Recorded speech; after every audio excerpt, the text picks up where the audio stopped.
Selamat malam kepada Yang Mulia Biku Sangga, Romo Pandita, Ibu Pandita, dan teman-teman sedama semua, seluruh umat Buddha yang berbahagia. Terimalah sang kasih, terpujilah sang Bagawa, Namo Sang Yang Adi Budaya, Namo Buddhaya. Sungguh berbahagia rasanya pada malam hari bertemu dengan Bapak Ibu, Romo Pandita, Ibu Pandita, dan teman-teman mulia pada Biku Sangga untuk kita sama-sama kembali mengulang dan belajar ajaran agama yang mungkin sudah sering kita dengar di wihara melalui ceramah, tapi tidak ada terus merefresh wawasan kita menjadi semakin menjadi lebih tahu atau paling tidak meningkatkan wawasan kita tentang Buddha Sasana. Seperti apa yang Buddha katakan, salah satu manfaat belajar Dhamma tentu adalah kita menjadi lebih mendapatkan ketenangan batin karena adanya hal-hal yang kita peroleh yang baru masuk ke dalam diri kita ya. Nah, pada kesempatan malam hari ini kita bertemu secara virtual, mudah-mudahan di lain waktu atau setelah pandemi berlalu kita bisa berkesempatan ketemu secara tatap muka di ke Papua ya. Jadi oke, mudah-mudahan ada jodoh karma bisa sampai ke sana. Karena saya dengar tadi beberapa teman-teman yang sudah menyebutkan kotanya, saya kebetulan pernah punya karma baik berkunjung ke sana, ke Lampung ya, Tangerang jangan ditanya ya, Surabaya, Lombok ya, sudah juga ke sana, mungkin beberapa kota hadir pada malam hari ini. Kemudian Papua akan menyusul berarti ya, untuk Wahri dan lain sebagainya. Nah, hari ini topik yang dipilih oleh atau diberikan pilihan kepada saya oleh Bante dan teman-teman panitia, ada 3, maka yang saya pilih adalah menjadi manusia permata. Menjadi manusia permata, Bapak Ibu, karena memang kita sudah terlahir sebagai manusia, dan tentunya manusia bagaimana kita menjadi manusia yang berkualitas. Berkualitas yang baik. Baik ini dapat disimbolkan dengan permata, gitu ya, sebagai batu-batuan yang terbaik di dunia ini. Dan bahkan dalam Buddha Dhamma kita juga sering mengenal istilah permata, yaitu ratana atau ratna ya, 3 permata, 3 mustika gitu ya. Itu Buddha Ratana, Dhamma Ratana, dan Sangha Ratana. Nah, nanti kita akan berdiskusi, berbincang-bincang banyak tentang hal ini. Sebelumnya, Bapak Ibu, izinkan saya mulai mengulas diri saya sedikit. Tadi sudah diperkenalkan oleh moderator, terima kasih banyak. Ya, tapi tak elok rasanya sebagai yang berbicara jika tidak sedikit menyebutkan identitas dirinya, tentu tak elok. Nama saya Randi Tunggeleng, dapat dikatakan oleh moderator tadi, host tadi ya. Saya lahir dari Makassar, Sulawesi Selatan, pindah ke Jakarta tahun 2003 ketika kelas 1 SMP atau kelas 7 ikut orang tua. Ya, saya kelahiran 91, jadi ketika itu usia saya 13 tahun. Nah, sejak pindah ke Jakarta itulah baru saya bertemu dengan ajaran Buddha. Jadi, sekolahnya ada pelajaran Buddha, maka sejak itulah saya bertemu dengan ajaran yang mulia. Di situ titik perjalanan startnya sampai bisa ada pada momen hari ini. Nah, selain itu saya juga memang gemar belajar, seperti yang dikatakan tadi oleh host, saya sering ikut pelatihan-pelatihan, baik seminar, workshop, training, kursus, mau yang pelajaran Buddhis maupun yang non-Buddhis, seperti dunia motivasi, bisnis, public speaking, dan lain sebagainya sejak SMA. Ya, selain membaca buku, itu salah satu hobi yang saya geluti dulu, dan berorganisasi tentunya. Nah, hobi-hobi itu ternyata mengantarkan saya pada karir yang tidak jauh dari dunia itu, yaitu di mana sebagai pembicara yang membutuhkan knowledge yang banyak, dan skill. Nah, itu 2 hal saya dapatkan dari buku yang saya baca, dari diskusi dengan tokoh-tokoh, dan dengan rutin mengikuti seminar, secara tidak sadar ternyata wawasan kita itu bertumpuk ya. Jadi ketika dihadapkan pada berbagai permasalahan di perusahaan, saya punya karma baik bisa terus berkesinambungan memberikan solusi sehingga masih bisa berkiprah sampai hari ini. Jadi percaya oleh lebih dari 500 perusahaan organisasi di dalam dan di luar negeri. Nah, selain itu juga tentunya harus menambah kapasitas diri dengan mengikuti lebih dari 21 kali pelatihan sertifikasi baik di bidang public speaking, motivasi, dan juga di bidang kedhammadutaan ya. Saya ikut certified communicator Dhammaduta, terus Dhammaduta Muda, jadi harus bolak-balik Medan Jakarta saat itu sampai lulus sebagai Dhammaduta Muda. Nah, karena baiknya adalah juga dapat dipercaya menjadi seorang pelatih public speaking nomor 1 terbaik di Indonesia dari Indonesia Book of Records, menerima rekor muri dan berbagai rekor lainnya dari berbagai lembaga rekor di dalam dan di luar negeri, termasuk rekor dunia dari RHR yang ada di Inggris. Serta di bidang kedhammadutaan, saya juga sering mengikuti kursus dasar agama Buddha dan kursus Dhammaduta dari berbagai lembaga dan majelis agama Buddha yang ada di Indonesia, termasuk dari Majelis Budayana Indonesia, dan juga dari Paryapunati yang baru saja selesai, yang dibimbing oleh Bante Nyana Silatera, ya, dan berbagai kursus-kursus lainnya. ya, menjadi dewan juri di berbagai lomba dan juga menjadi host dan narasumber di salah satu program TV itu adalah Mimbar Agama Buddha. Ya, selain program-program TV yang lain, tapi yang berhubungan dengan Dhamma adalah Mimbar Agama Buddha, baik di Sumatera Selatan saat itu, di Provinsi Riau, dan berbagai tempat lain yang memang berkesempatan untuk berbagi ajaran Buddha. Jadi tekad saya adalah berbagi ajaran Buddha melalui media apa saja, Bapak Ibu ya. Termasuk hari ini kita melalui Zoom, YouTube, ya mungkin berbagai platform karena pandemi ini mengubah kebiasaan kita, tapi semangat belajar tidak pernah berubah ya, termasuk Bapak Ibu yang hadir hari ini. Itu aja kurang lebih mungkin perkenalan dari saya Bapak Ibu. Ya, kita akan masuk ke materi pokok kita pada hari ini, di mana saya akan buka Bapak Ibu dengan sebuah pesan Buddha yang tertuang dalam kitab suci Tipitaka, khususnya Dhammapada, Syait 182. Di situ Buddha mengatakan, sungguh sulit untuk dapat dilahirkan sebagai manusia. Sungguh sulit kehidupan manusia. Sungguh sulit untuk dapat mendengarkan ajaran benar. Dan sungguh sulit munculnya seorang Buddha. Mungkin Bapak Ibu, teman-teman sedama, Romo Pandita, Ibu Pandita, dan para yang mulia anggota sangga, pernah mendengar kalimat ini. Ya, kalimat ini tidak jarang disampaikan oleh setiap narasumber, setiap Dhammaduta dalam setiap acara Dhammana atau siaran Dhamma. Karena kita diingatkan tentang betapa mulia, betapa bersyukurnya kita harus kita lakukan setiap hari karena kita hari ini masih berstatus manusia. Bagaimanapun kondisi kehidupan kita hari ini, bagaimanapun kondisi kesehatan kita hari ini, bagaimanapun kondisi ekonomi kita hari ini, tapi kita memiliki satu yang begitu luar biasa, yaitu yang namanya kelahiran sebagai manusia. Yang kadang-kadang kita nggak sadar bahwa ini adalah sesuatu yang begitu istimewa, begitu mulia, ya dikatakan. Kenapa? Yang Buddha katakan sungguh sulit untuk dilahirkan sebagai manusia, Bapak Ibu, dan perlu kita syukuri kehidupan ini. Yang Buddha menyampaikan di dalam Nakasika Sutta bahwa ada ibarat begini, yang Buddha mengibaratkan kelahiran sebagai manusia itu Bapak Ibu, ya. Waktu itu Sang Buddha mengambil segenggam pasir, ya, atau pasir bahkan di tangan beliau. Lalu di tengah sungai Bapak Ibu ya, dia banyak pasir itu, lalu muridnya bertanya atau beliau bertanya pada muridnya, banyak mana pasir yang di tangan dengan yang di atau pasir bahkan di kuku saat itu Bapak Ibu ya, bukan cuma di tangan, di kuku beliau, di kuku Sang Buddha dengan ada di pantai ini atau hamparan sungai ini. Muridnya dengan tegas menjawab, tentu banyakkan yang di sungai, gitu ya. Yang di kuku ya nggak ada apa-apanya, gitu loh, dibandingkan dengan apa yang ada di luar genggaman Sang Buddha. Lalu menjawab rinci bahwa seperti itulah kita lahir di jari saya atau di kuku saya ini, itulah jumlah manusia yang ada sekarang, dan begitu banyak makhluk-makhluk tidak dapat lahir dalam manusia, hanya pasir yang ada di luar, kuku saya atau ada di hamparan ini. Oleh karenanya kita yang terlahir sebagai manusia, Bapak Ibu, tentu patut bersyukur bahwa kondisi yang begitu sulit ini bisa kita peroleh, ya, bisa kita peroleh dan paling tidak masih kita pertahankan sampai hari ini.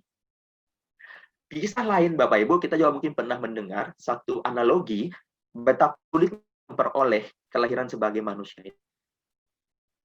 Dikisahkan kelahiran sebagai manusia ini itu seperti perjuangan ekor kura-kura buta yang hidup di dasar samudera yang begitu luas. Dia hanya naik ke atas permukaan laut 100 tahun sekali. Dan di atas permukaan laut itu sedang karet gelang yang biasa buat ngikat barang atau ngikat nasi goreng atau apapun itu ya, sedang mengapung karet yang ukurannya tidak terlalu besar itu. Dan ketika kura-kura itu naik ke atas permukaan laut 100, kepalanya harus pas masuk ke dalam lubang karet tersebut. Seperti itulah gambarannya jika ada satu makhluk menginginkan kelahiran sebagai manusia. Bisa bayangkan Bapak Ibu, teman-teman sedama, betapa sulitnya kita memperoleh tubuh kita hari ini. Ya, terlepas apapun kondisi, sekali lagi kita harus sadar bahwa untuk mendapatkan yang seperti ini itu begitu berat perjuangannya. Nggak usah kura-kura Bapak Ibu, kita yang manusia aja yang masih punya akal, nggak usah dibutain deh, saya kasih mata bisa melihat, juga nggak usah di samudera begitu luas, cukup di sungai yang jauh lebih kecil. Terus nggak usah 100 tahun sekali, sebulan sekali aja naik. Karetnya pun nggak 1, 10 Bapak Ibu saya kasih. Belum tentu kitanya naik di mana, karetnya arus dan segala macam. Ya kan? Ini udah kura-kura, buta pula, 100 tahun sekali kesempatannya. Ya kan? Begitu naik harus pas masuk ke dalam karet, jumlahnya cuma 1. Begitu nih karet ini kepala, berarti nggak terhitung Bapak Ibu, meleset. Ya, seperti itulah Bapak Ibu kondisi yang pernah kita lewati sampai kita terlahir mendapatkan jasmani manusia. Apa kita tidak perlu syukuri, Bapak Ibu? Apa kita tidak merenungkan perlunya kita bersyukur? Dan tentunya bukan cuma bersyukur, bagaimana kita menggunakan kehidupan kita sebagai manusia ini dengan baik. Nanti kita akan bedah itu bagaimana kita menjadi manusia yang permata, Bapak Ibu. Bukan manusia yang sampah. Ya, bukan manusia yang hanya numpang lewat, lahir di muka bumi. Dan begitu menyanyiakan kehidupannya, dan tahu-tahu sudah berlalu, dan itu kembali. Nah, Sang Buddha tadi katakan, hamparan pasir ada di sungai itu, yang bukan di kuku, itu seperti manusia yang tidak kembali ke alam manusia, Bapak. Ya, setelah kematiannya. Jadi gagal untuk kembali sebagai manusia. Mungkin dia lahir di alam lebih rendah, Bapak Ibu. Seperti itu. Besar sekali kesempatan itu ya. Walaupun manusia kita bilang jumlahnya banyak, 5-8 miliar, saat ini anggap 8 miliar muka bumi ini, seringkali orang bilang itu banyak sekali. Nggak mungkin susah jadi manusia, Sang Buddha pasti salah, itu bohong.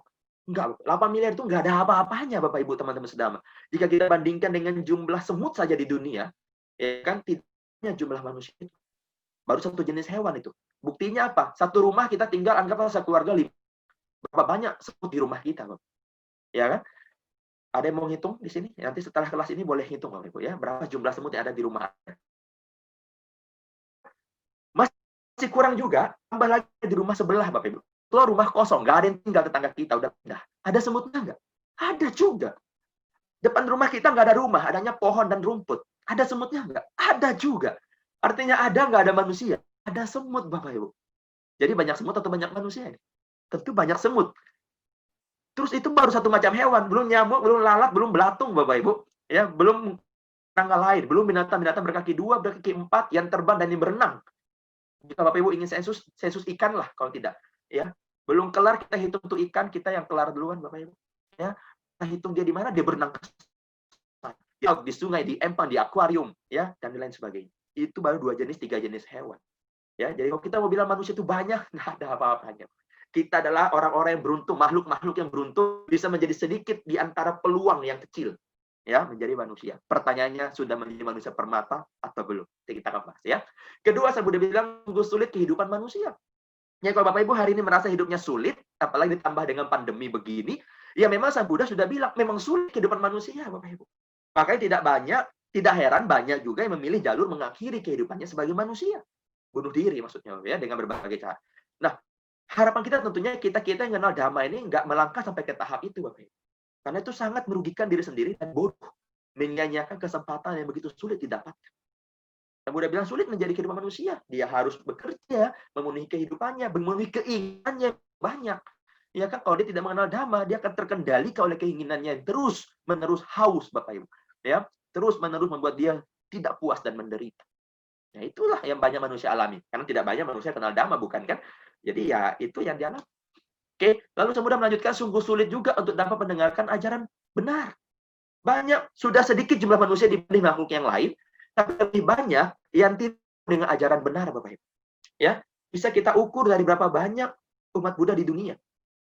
Dan karena umat Buddha tidak semua bertemu atau berkesempatan mempelajari ajaran ini. Yang berkesempatan mempelajari pun tidak banyak yang mengerti ajaran ini. Dan tidak banyak juga yang mau mengerti. Ya kan? Usaha mengerti, tidak banyak juga yang bisa praktek ajaran ini. Kalau dia tidak praktek, dia tidak bisa rasakan manfaatnya. Ya sudah praktek pun belum tentu mencapai hasil dari praktek. Jadi memang sungguh sulit untuk mendengarkan ajaran benar, apalagi sampai tahap-tahap selanjutnya, apalagi sampai tahap pencapaian, Bapak Ibu. Nah, beruntunglah kita menjadi umat Buddha yang bisa bertemu dengan ajaran kebenaran. Dhamma artinya ajaran kebenaran, Bapak Ibu ya. Ada nggak ada Buddha, Dhamma tetap eksis.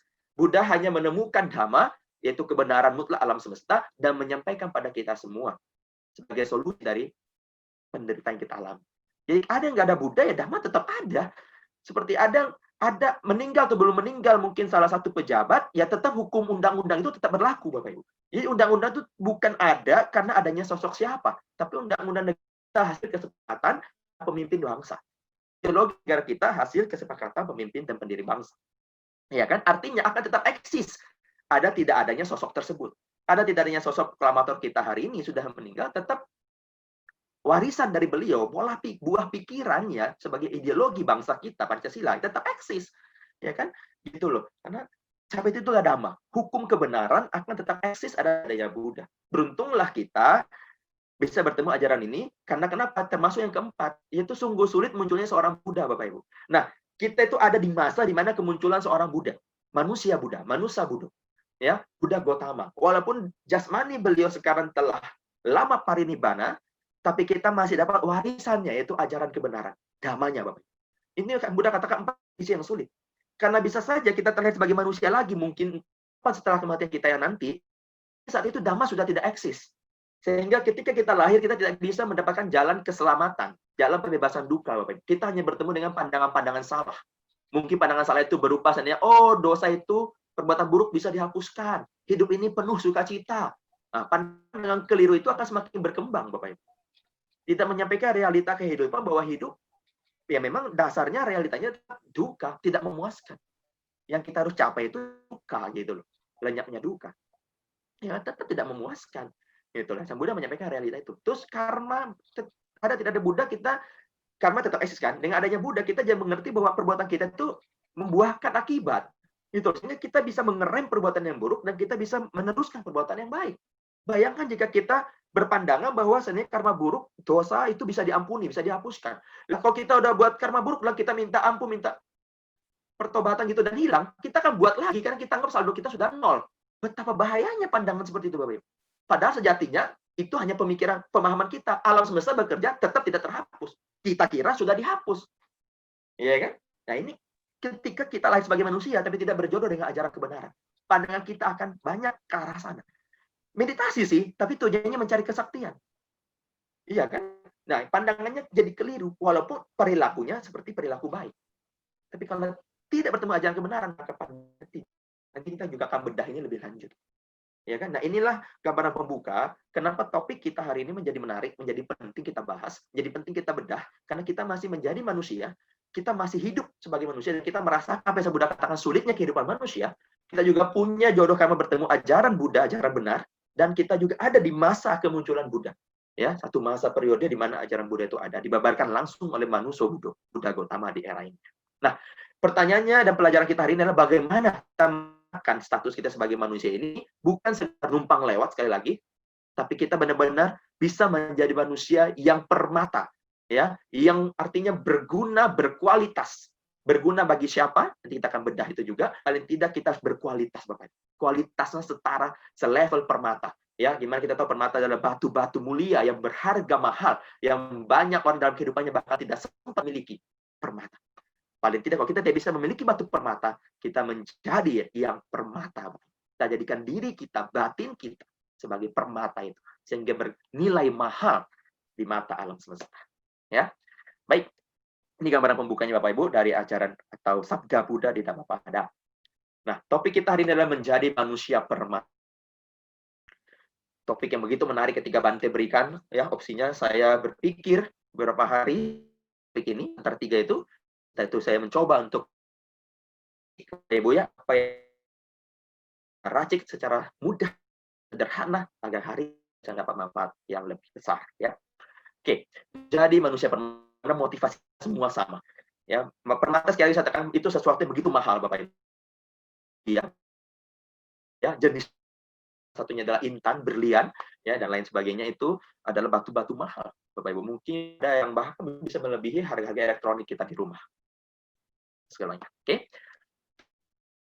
Cara untuk menjadi manusia permata ini Bapak Ibu, saya istilahkan adalah S3. Kita harus melakukan S3, kita harus mencapai kesempurnaan S3, baru kita menjadi manusia permata. Kenapa S3 Bapak Ibu? Karena kalau kita bicara seperti pendidikan, tingkat pendidikan formal tertinggi adalah tahapan S3, doktor. Kalau guru besar, profesor itu adalah penghargaan ya. Tapi yang diraih Bapak Ibu adalah doktor S3. Jadi ketika seorang sudah mencapai S3 di dalam dunia pendidikan, maka bisa dikatakan dia sudah paripurna di dalam jenjang pendidikan. Pendidikan yang tertinggi, maka kita juga yang ya paling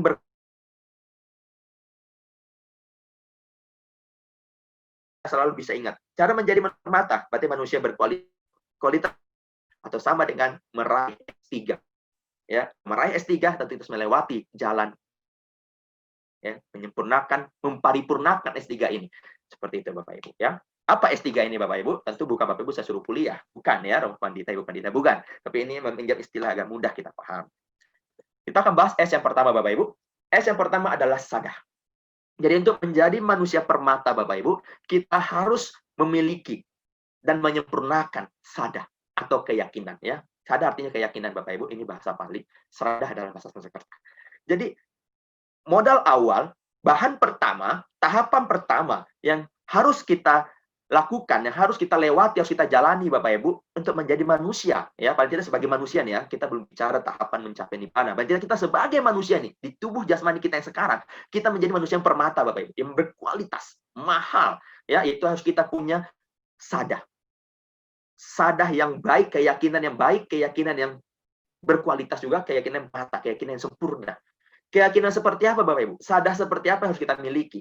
Ya, keyakinan seperti bagaimana? Tentunya itu keyakinan terhadap 3 permata itu sendiri. Keyakinan terhadap 3 mustika, tiratana, ya, triratna, Bapak Ibu, teman-teman sedang. Jadi, untuk menjadi manusia permata, tentu acuan kita adalah kepada permata yang sesungguhnya.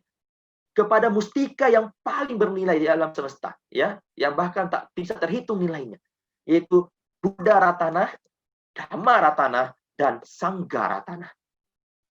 Jadi kalau kita sebagai umat Buddha, terlahir sebagai manusia, berjodoh bertemu Dhamma, lahir di masa ada kelahiran seorang Buddha, bertemu aja benar, tapi kita tidak menggunakan kelahiran ini untuk punya keyakinan yang 100% terhadap 3 Ratana, Bapak Ibu, 3 permata ini. Itu seperti kita percaya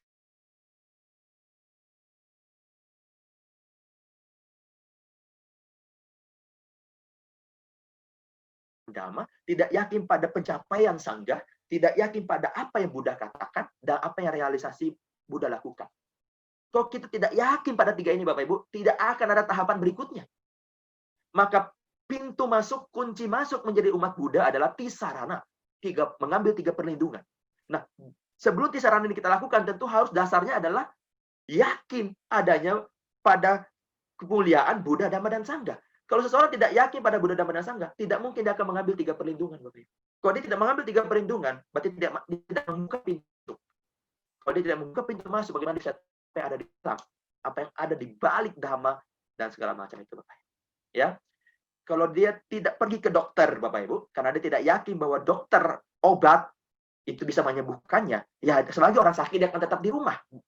Ya kan? Tapi kalau dia tahu bahwa ada orang yang mengerti tentang penyakit, bahwa ada obat-obatan yang bisa menyembuhkan penyakit, dan sudah ada orang-orang yang pernah sembuh dari sakit itu, maka dia yakin bahwa adanya dokter, obat, dan pasien yang sembuh, maka dia mencoba untuk berangkat ke sana. Buddha diibaratkan sebagai dokter, Dhamma adalah sebagai obatnya, dan Sangha adalah yang sudah sembuh, Bapak Ibu. Karena Arya Sangha adalah para orang suci, sudah mencapai melewati apa yang Buddha katakan, jalan yang sudah Buddha tunjukkan. Ya kan? Inilah disebut Arya Sangha. 4 jenis makhluk, Bapak Ibu, 8 pasang makhluk suci, ya kan? Sotapanna, Sakadagami, Anagami, dan Arahat.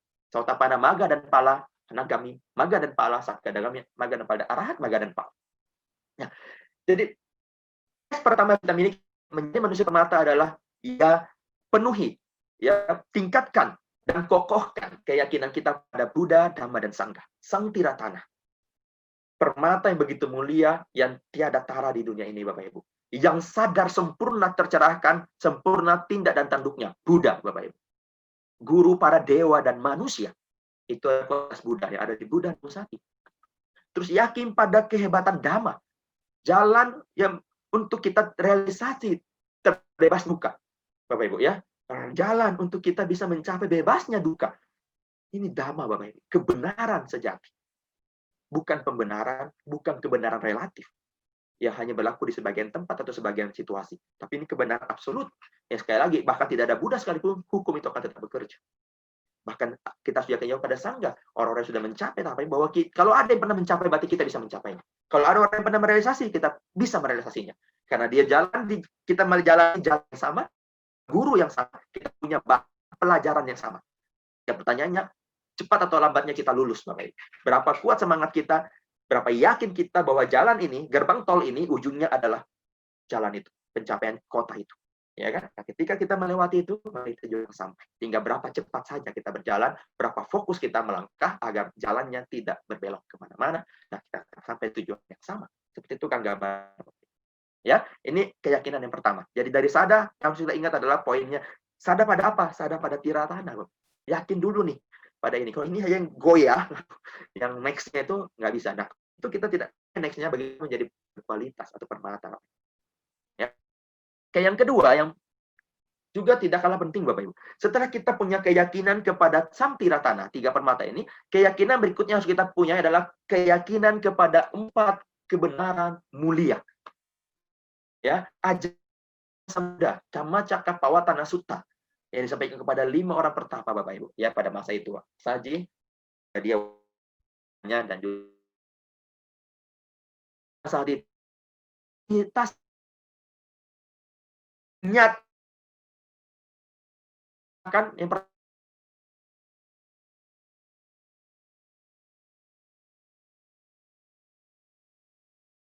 pesimis yang membuat umat berarti kita juga belajar. Pada Sang Buddha itu guru yang begitu luar biasa dan begitu bijaksana. Ngomong bicara di awal adalah faktanya. Hidup adalah duka. Ya memang iya, kita coba renungkan, Ibu. Hidup kita ini duka, Bapak Ibu. Ya kan? Duka di sini itu bukan berarti melulu penderitaan. Yang Sang Buddha maksud duka itu adalah hidup ini penuh ketidakpuasan. Itu belum bisa memenuhi 100% yang kita inginkan, Bapak Ibu. Ya kan? Coba Bapak Ibu tanya pada diri sendiri per hari ini, apakah Bapak Ibu sudah puas dengan keadaan? Ataukah masih ada yang Bapak Ibu ingin capai, ingin kejar? Biasa orang yang belum mencapai tahapan kesucian, pasti masih karena masih ada keinginan dan kemelekatan itu, Bapak Ibu. Jadi kita suka, ya kan? Oh, anak saya sudah lulus SMP, tapi dia anaknya SMA. Anaknya bisa di sekolah yang bagus. Sekolah yang bagus, tapi anaknya juara 1. Sudah juara 1 kok bisa ikut lomba juga di luar pelajaran sekolah, dapat medali. Sudah itu lulusnya harus nilainya bagus. Jadi masih ada keinginan. Setelah lulus anaknya ingin menikah, begini begitu. Itu bahkan keinginan dirinya loh. Belum juga dia, saya masih pengen umur panjang. Saya pengen selalu sehat. Saya pengen supaya saya itu masih bisa berfungsi. Saya pengen bisa nambah mobil, ya kan? Saya pengen uang saya nggak habis-habis. Saya pengen bisa masa tua dengan nikmat. Saya nggak kerja lagi. Tetap keinginan, dan kita tercapai, bukan. Buktinya kita masih kerja sini. Buktinya kita nggak terlalu sehat. Bukti pintar kita harapkan. Jadi Sang Buddha bilang duka bukan berarti kebahagiaan Bapak Ibu, ya kan? Tapi dengan adanya duka maka ada suka. Ini dualitas Bapak Ibu ya, yang seperti koin tidak bisa terpisahkan. Kita nggak bisa bilang tentang ada kalau tidak ada yang disebut tidak ada, ya itu loh. Pasti ini sebutan yang muncul karena ada lawannya gitu loh. Kita baru bisa mengerti kata kenyang karena punya perbandingan tentang lapar. Kita baru bisa mengerti tentang kebahagiaan kalau kita punya perbandingan tentang penderitaan. Jadi duka Bapak Ibu. Ini realitas pertama. Sang Buddha menyampaikan bahwa hidup duka. Jangan dikira ini pesimisme Bapak Ibu, tapi ini adalah cara berpikir orang bijaksana, orang hebat Bapak Ibu ya. Seperti dokter bilang, ada penyakit, ada. Dia kata dokter bilang dulu kamu memang sakit. Gitu loh. Faktanya begitu. Kita harus suka tidak suka terima. Saya memang sakit. Tapi kan tidak berhenti di sana. Dokter kan mendiagnosa sebab sakitnya itu apa, lalu bisa sembuh nggak sakitnya dok? Bisa, baru ada obat. Betul ya? Nah sama, seperti bilang hidup adalah duka. Lalu pertanyaan berikutnya tentu ditanyakan, kalau duka, kenapa bisa duka? Kenapa manusia itu bisa mengalami duka? Nah, Sang Buddha bilang tentu ada sebab. Nah, kita perlu tahu sebabnya, Bapak Ibu. Kalau nggak tahu sebabnya, nggak bisa kita menyelesaikan masalah itu. Kalau kita nggak tahu sebab sakitnya kita nggak bisa sembuh dari sakitnya kita. Oh, sakit saya ternyata gara-gara banyak makan pedas. Maka saya kena lambung. Maka salah satu solusinya sebelum obat, berhenti makan pedas. Mau minum obat sebanyak apapun, kalau penyebabnya tetap dikonsumsi, ya tetap sakit, kan begitu. Nah sama, jadi ada sebab dari duka Bapak Ibu, Sang Buddha bilang, yaitu apa? Nafsu keinginan, tanha Bapak Ibu. Keinginan yang terus-menerus, kehausan, kepengen. Yang tadi saya contohkan tadi, masih pengen ini, pengen. Walaupun itu keinginan yang halus. Hanya keinginan tidak ingin dihina, keinginan tidak pengen, keinginan ingin dipuji, keinginan tidak ingin miskin, maunya kaya, itu tetap keinginan Bapak Ibu. Ya, tetap tanha. Di bawah dan bawah tanha itu. Ya, mulai keinginan-keinginan duniawi yang sangat memuaskan indria. Mau tas bagus, mau anaknya cakep, mau menantunya baik, ya kan, mau umurnya panjang, segala macam. Nah, ini sebabnya. Selama itu masih ada, Bapak Ibu, pasti masih duka. Kenapa? Karena itu tidak mungkin terpenuhi 100%. Begitu tidak terpenuhi, muncul ketidakpuasan. Tidak puas sama dengan dia akan mengalami penderitaan. Dia nggak nyaman. Sedihlah, kecewalah, marah, terus membentuk-bentuk duka. Jadi, itu sebabnya. Lalu Sang Buddha melangkah bahwa ini bisa berakhir. Ibarat penyakit, ini bisa sembuh loh. Dokter bilang, ini kamu bisa sembuh. Gimana dok sembuhnya? Jangan makan sebab penyakitnya. Oh gitu dok ya. Iya, jangan makan sebab penyakitnya. Jangan lakukan lagi yang sumber sakit. Baik dok. Nah sama. Gimana lenyapnya duka? Udah, ya. Jangan lakukan sebabnya. Yaitu akhiri keinginan, Bapak Ibu. Lenyapnya duka adalah kita dapat melenyapkan tanha. Ya, kita bisa benar-benar lepas dari tanha, keinginan-keinginan, dan lepas dari namanya kemelekatan. Melekat pada jasmani, melekat pada yang kejenangan panca indera, dan lain sebagainya. Ini kita harus yakin bahwa duka bisa berakhir, Bapak. Seperti itu ya, dengan cara lenyapnya atau akhiri sebabnya. Potong sebabnya, maka lenyap duka. Seperti itu. Ya kan? Lalu pertanyaan terakhir adalah obat apa, Dok? Ya kan? Bagaimana cara saya bisa tidak makan makanan itu, makanan penggantinya kira-kira apa? Atau bagaimana saya bisa sembuh dari penyakit saya ada sekarang? Itulah. Nah, mudah menunjuk bahwa untuk bisa berefek pelajaran kita, perjalanan kita ini nih, berakhirnya duka ini, untuk mencapai realisasi itu, lenyapnya tanha tadi, kita mengakhiri keinginan kita, bagaimana kita melatih diri untuk dapat mengikis keinginan-keinginan dan kemelekatan. Maka sudah berikan resep yang kita sebut jalan mulia berunsur 8, cara untuk mengakhiri duka. Ya, jadi jalan untuk mengakhiri duka itu, atau resep kita semua nih, umat manusia dan para makhluk di 31 alam yang ingin bebas dari samsara, bebas dari duka. Satu resepnya itu jalan mulia beruas 8. Majjhima Patipada. Arya Atangika Marga. Jalan tengah. Ya. Ini dia, jalan mulia beruas 8. Pandangan benar atau pengertian benar.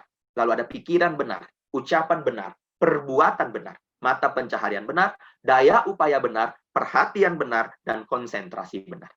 Mungkin Bapak Ibu, Romo Pandita, Ibu Pandita, teman-teman sedama sudah sering dengar ini. Nah, memang kita harus sering dengar, tapi bukan cuma dengar, kita harus mempraktekkannya. Karena inilah jalan kita, Bapak Ibu. Ya, kalau kita ingin mencapai satu tujuan, kita harus berjalan. Ya kan? Tujuan kita adalah kita ingin mengakhiri duka. Jangan lagi terlahir, karena terlahiran berikutnya belum tentu sebagai manusia. Kalaupun sebagai manusia, sulit menjalankan kehidupan manusia, banyak deritanya. Karena Buddha udah bilang, sungguh sulit menjalankan kehidupan manusia. Lebih sulit lagi kalau bukan sebagai manusia. Ya kan? Nah, bayangkan Bapak Ibu, makanya jadi harus hentikan kelahiran, bukan hanya naik kelas sebagai alam dewa atau apa, itu tetap ada dukanya, ya kan? Jadi orang bijaksana itu bukan dia bercapai naik kelas, tapi padam gitu ya. Stop nih samsara. Karena kalaupun di atas tetap, ibarat kita cuma dari orang miskin jadi orang kaya tetap duka. Oh, mungkin jadi pejabat gak ada dukanya karena punya wewenang, tetap duka. Ya kan? Oh, harus jadi profesor, tetap duka. Ya kan? Biarpun kita naik level, tetap duka. Harus hentikan gitu. Hentikan itu.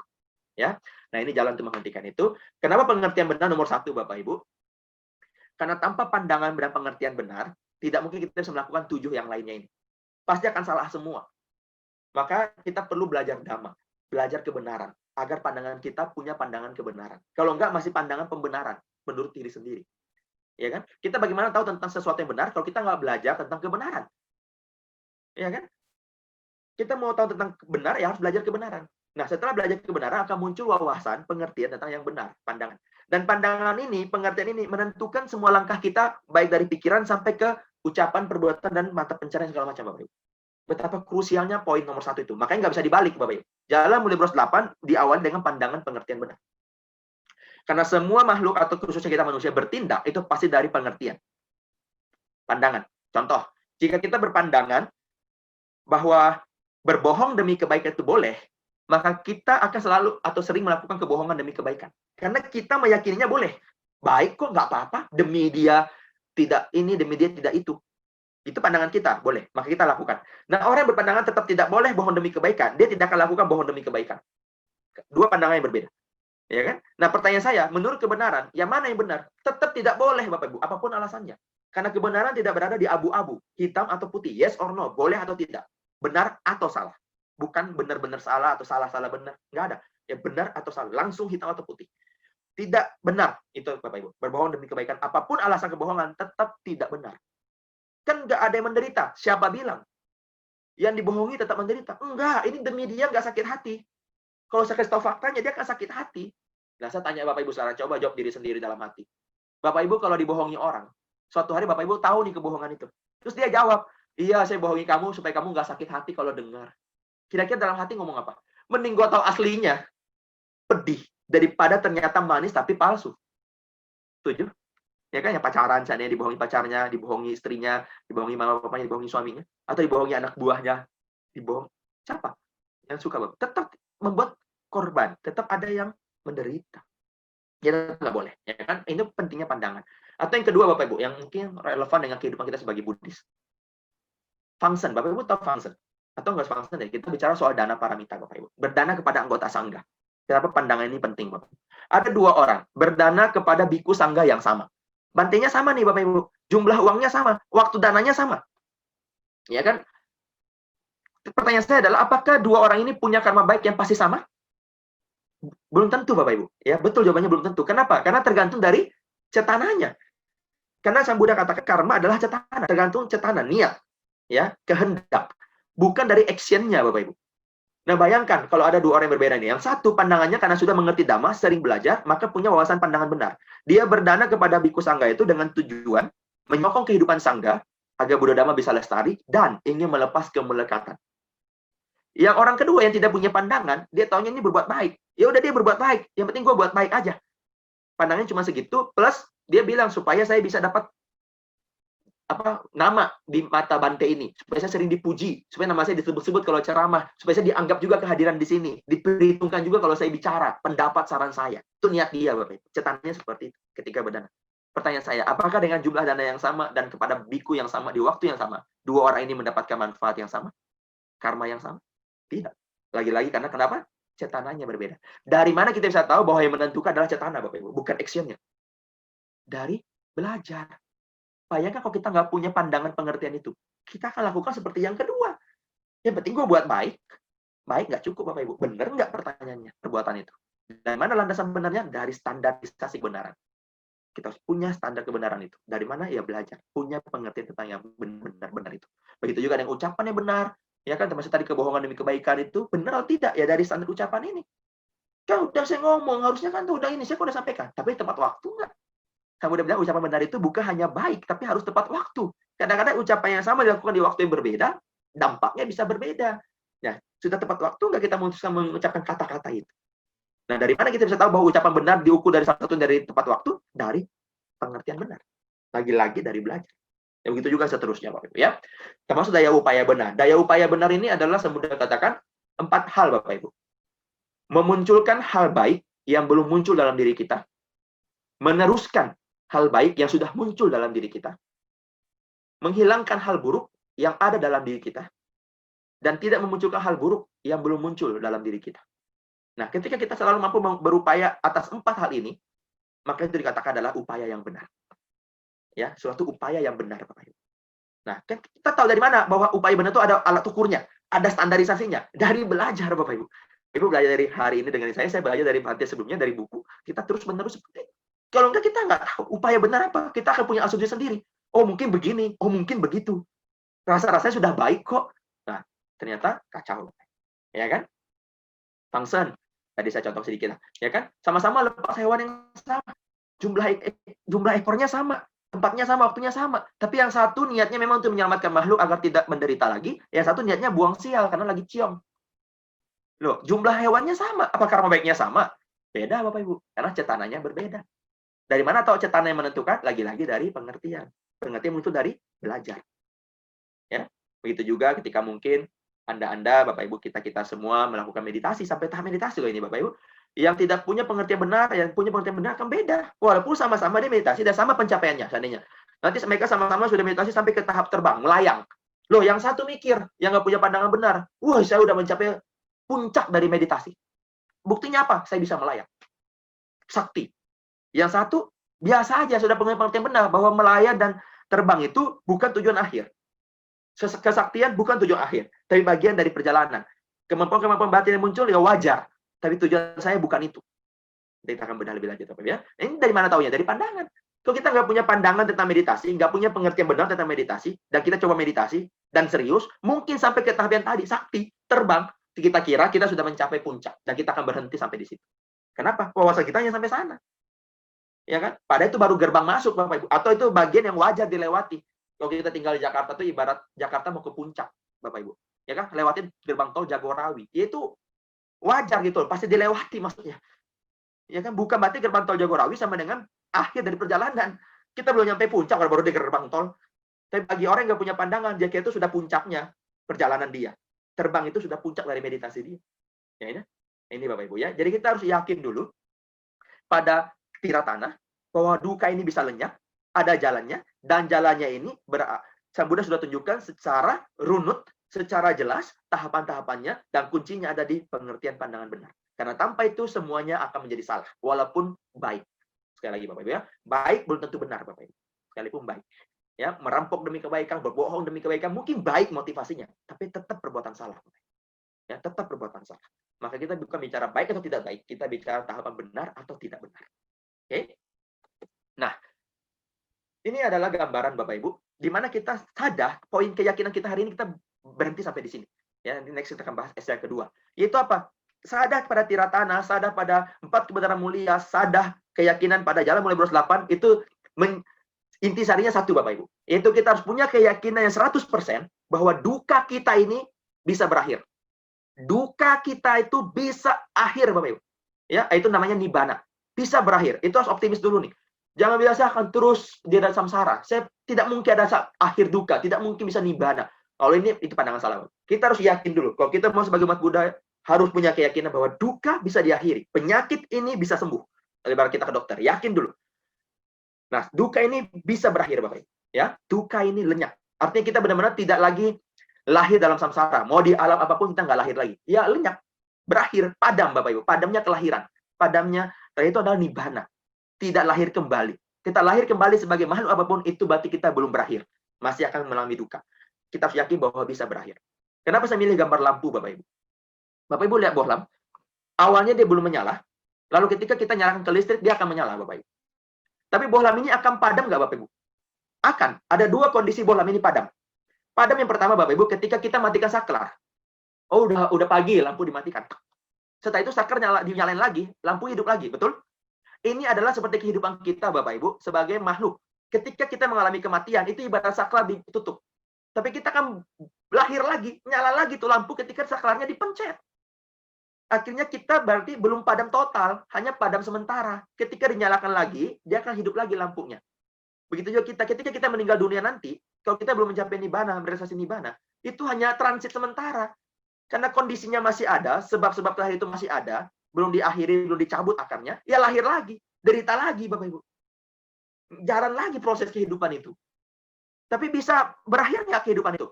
Padam total, bisa. Ibarat lampu Bapak Ibu, ketika kita memang dia mati nyala, tiap hari kita nyalakan mati, ataupun dia nyala terus, suatu masa dia pasti akan padam total. Tetap dia punya usia. Dan ketika dia padam total Bapak Ibu lampu itu, Bapak Ibu menyalakan bagaimanapun caranya, tidak akan bisa nyala lagi. Kecuali ganti bohlam. Setuju? Ya, artinya ketika bohlam itu padam total, itulah seperti kita itu bisa mencapai padam total Bapak Ibu. Itu kuncinya. Kalau lampu saja bisa mencapai padam total, yang tadinya ada cahaya, walaupun dia bisa mati nyala, nyala padam, tapi akan padam total. Artinya kalau lampu saja bisa mencapai padam total, nah ini Bapak Ibu udah katakan semua makhluk itu bisa mencapai padam total. Nggak usah tanya kemana dia setelah itu. Itu ibarat cahaya, kemana dia setelah mati Bapak Ibu. Setelah itu lampu padam total, kemana cahaya itu? Kabelnya masih ada di sana, kacanya masih ada di sana, semua barang-barang itu, unsur-unsur pembentuk itu masih ada di sana. Saklarnya pun masih ada di sana. Kok bisa nggak nyala lagi? Ya, jadi dia tidak mana cahaya itu Bapak Ibu. Ya lenyap, padam. Begitulah kita mencapai nibbana. Jadi kita harus yakin bahwa duka ini bisa berakhir dan lenyap. Benar-benar bisa lenyap. Ya, kita harus mengakhiri itu. Kalau kita nggak yakin ini bisa kita akhiri, kita nggak akan sungguh-sungguh berjuang. Jadi kalau kita yakin duka ini bisa berakhir, samsara ini bisa berakhir Bapak Ibu, kita akan 100% berjuang. Tinggal cepat atau lambat, kita merealisasinya. Dari mana pegangannya? Jalan mulia beruas 8. Konsisten dari kehidupan ke kehidupan. Mudah-mudahan segera kita padam total. Bukan meninggal dunia lalu lahir lagi. Padam total. Ya. Oke. Kita masuk pada S yang kedua Bapak Ibu nanti ya. Itu. Tapi ini saya terakhir Bapak Ibu mungkin bertanya-tanya kan. Emang gimana sih cara meningkatkan sadar Bapak Ibu? Saya sudah ulas tadi sebenarnya. Ini hanya rangkuman saja. Ya 3. Yaitu pertama belajar. Terus belajar. Kalau kita tidak belajar, kita akan punya keraguan-raguan, Bapak Ibu. Sang Buddha udah bilang kok, dalam 5 manfaat belajar Dhamma, ya, itu adalah salah satunya meningkatkan keyakinan, melenyapkan keraguan-raguan. Kenapa? Kita kalau nggak belajar, kita banyak pertanyaan, Bapak Ibu. Kok saya bisa begini ya? Kok saya hidupannya nggak enak dibanding orang ya? Kok saya bisa sakit, dia nggak sakit? Kok anak saya sih harus cacat? Kok harus istri saya yang kecelakaan, kok bukan dia? Kenapa saya bisa tiba-tiba bangkrut ya? Kenapa saya bisa kena penyakit ini? Kenapa begini, kenapa begitu? Nah, banyak pertanyaan. Katanya Maha Adil. Kok kalau adil kok saya yang kena cobaan terus, dia enggak kena? Padahal buat saya baik, dia perbuatannya buruk terus. Akhirnya timbul keraguan, Bapak. Teknik kita belajar, oh ada hukum karma.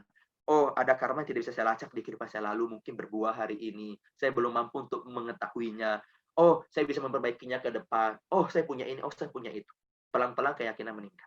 Ya, jadi belajar. Kedua, Bapak Ibu, saya mudah bilang, cara meningkatkan sadar adalah dengan pati-pati. Yaitu praktik, Bapak Ibu. Kita tidak akan bisa merasakan manfaat berdana kalau kita nggak praktekkan berdana, Bapak Ibu. Kita nggak akan bisa merasakan ketenangan praktek sila, ketenangan punya sila, kalau kita nggak praktekkan sila dengan sungguh-sungguh.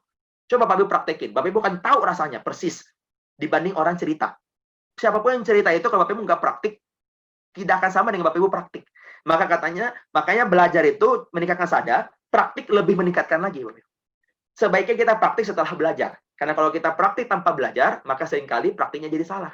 Walaupun baik. Dan saya tadi katakan, karena pengertian benar lahir dari belajar, Bapak Ibu. Ya, lahir dari belajar. Jadi praktik itu baru bisa benar ketika ada wawasannya, ketika ada pegangannya, ada landasan berpikirnya. Jadi belajar. Maka praktik yang kedua. Ibarat ini orang bilang di sini, Bapak Ibu, kenapa bisa keyakinan meningkat dari praktik? Bapak Ibu nggak tahu rasa cabai selama ini. Anggap masih umur berapa belum tahu rasa cabai. Tanya pada orang tua, tanya pada tetangga, gimana rasa cabai? Dia menjelaskan. Oh, rasanya pedas. Pedas itu seperti apa? Kayak terbakar, perih mulutnya. Bisa ngerasain? Nggak bisa persis. Untuk bisa yakin bahwa rasa cabai itu pedas, gimana? Makan cabai, Bapak Ibu.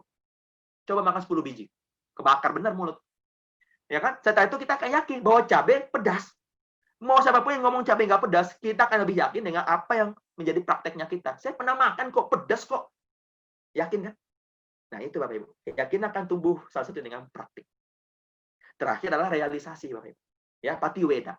Ketika kita praktek dengan sungguh-sungguh, dengan pandangan benar, maka perlahan dan pasti kita akan mencapai realisasi demi realisasi.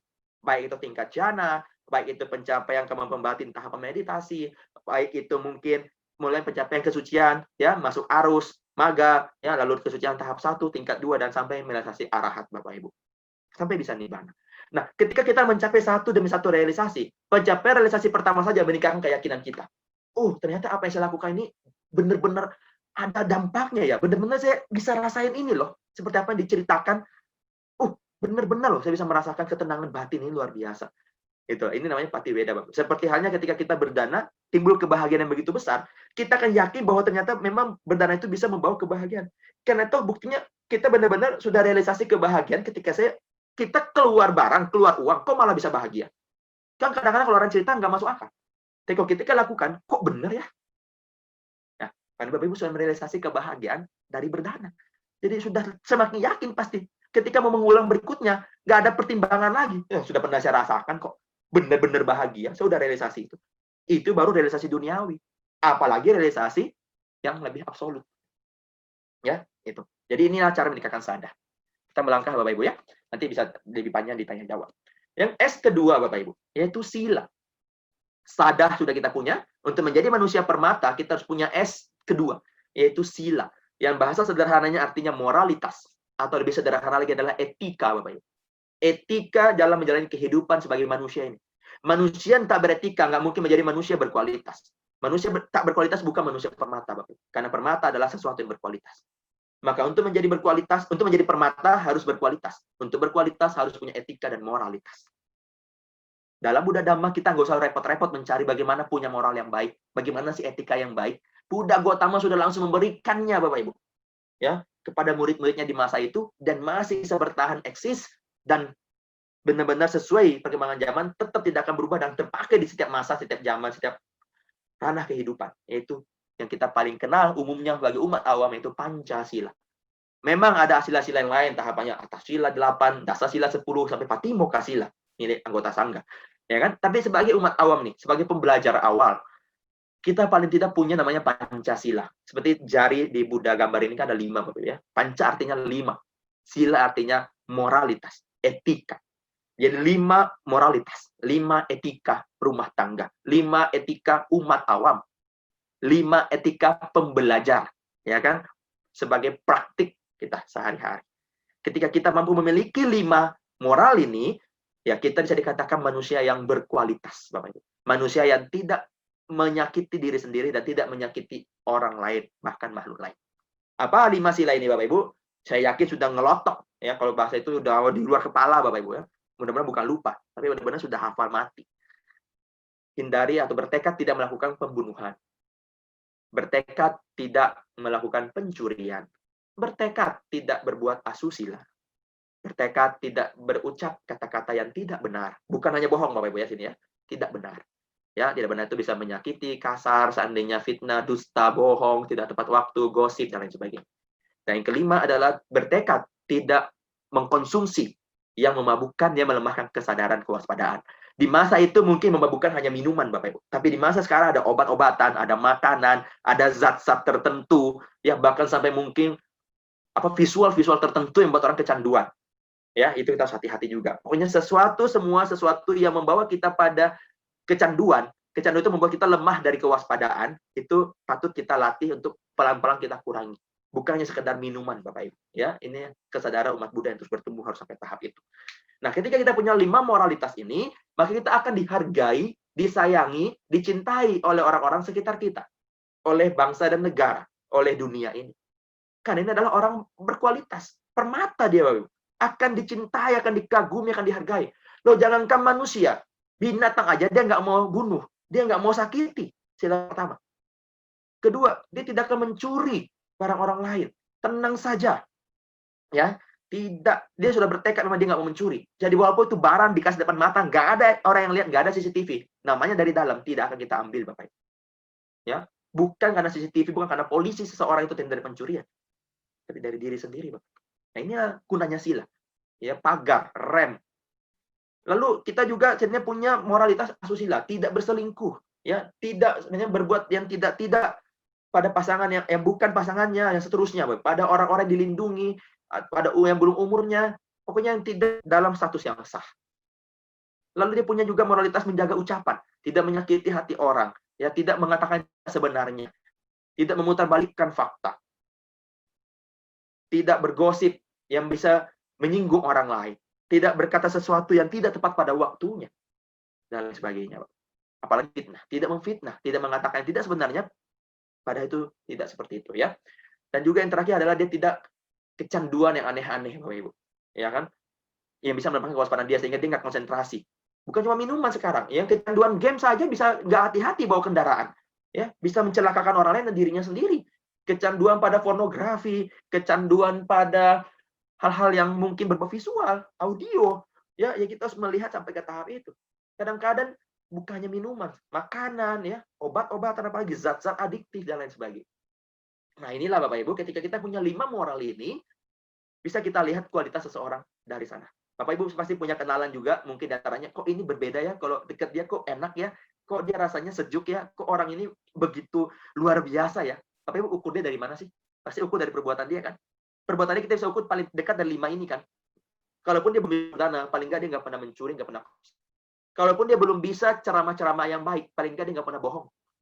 Kalau dia pun belum bisa berbuat function atau vegetarian, paling nggak dia nggak pernah bunuh, walaupun itu nyamuk.